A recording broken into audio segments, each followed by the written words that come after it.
Sup me pasha qofte, ju varlospa. Këtë do bëjmë sot, do përgatitim shumë e lehtë, shumë e thjesht, edhe yami, më keni mësuar tani, yami.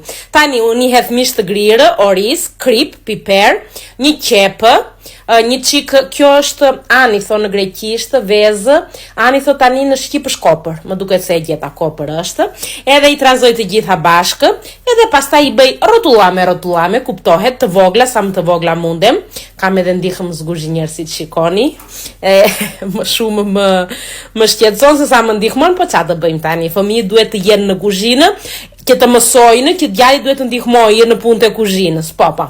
Kjo është e vërteta. Tani në ujin që ka valuar hedhim pak krip, pak piper edhe vaj ulliri.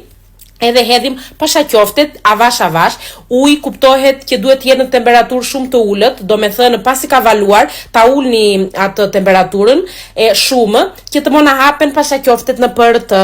Tani po përgatit edhe vezën me limon, avgolemo, no?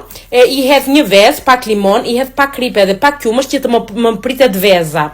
I raj mire, edhe tani, pasi kanë baruar pasha qoftet së zjeri, e marrin lëngun avash me një saplak që quajmë të neve, edhe garushde, nga të dyja, edhe hedhim brënda. Pastaj të gjitha të përzierjen me vezë me limon, e hedhim brënda tek supa, edhe delo njerës shtuthe. Unë i hodha dhe karota edhe patate se i pëlqejnë djalit. Juve po të doni mund të hidhni oriz ose të mos hidhni hiç gjë fare. Të na bëj mirë, ciao.